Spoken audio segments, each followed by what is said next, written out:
Do you have any idea how huge the 36.0 update could be? The developers are preparing something that players have been waiting for 4 years. And no, it's not just about new items. It seems that Melon Sandbox could transform from a regular sandbox into a full-fledged online game for the first time. Okay, let's start with the craziest one, online mode. Right now, Melon Sandbox is chaos on its own, but imagine this. You and a friend start a single map. And you start causing chaos at the same time. One of you builds a huge car. The other accidentally blows up half the map. And the third launches an NPC into space, and all of this happens in real time. Based on what is known now, the development of multiplayer is almost complete. The main problem is the servers.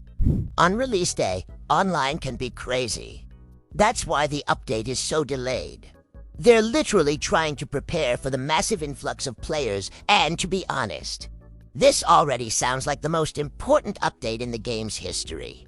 But here's what's interesting. The developers hinted that there will be more than one multiplayer. That is, the game may have several modes of joint play at once. For example, a regular connection to a friend, and the second option, some kind of shared servers or open rooms. And this is already able to completely change Melon Sandbox, because imagine a huge map where dozens of people play at the same time. Someone is building, someone is fighting. But even without multiplayer, the update could be huge, because the game has long been lacking things that are really interesting to experiment with. And here are some mechanics that could fit perfectly into 36.0. Portals. Just imagine, you put one portal under an NPC, the second somewhere in the sky, and the character just falls endlessly, not understanding what is happening.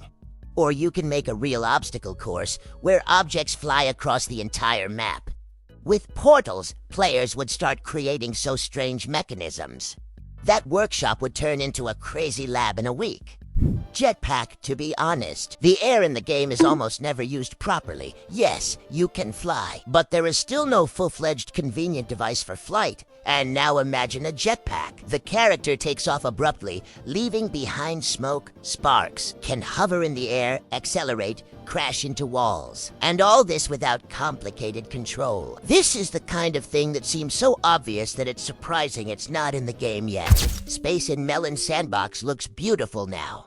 For about the first 2 minutes, then you realize there's almost nothing to do.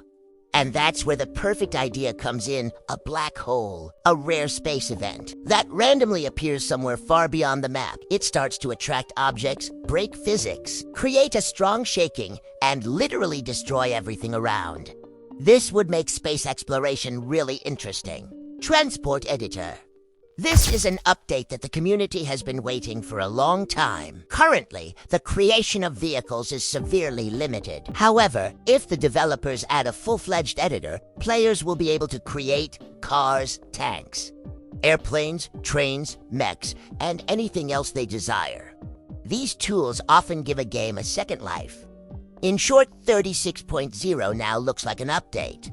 After which, Melon Sandbox can go to a completely different level, especially if the developers really release multiplayer. Because then the game will turn not just into a sandbox, but into a huge platform for complete chaos. So write in the comments, what mechanics would you add to the game first? And what do you think? Will the multiplayer really be released in 36.0, or will it be postponed again?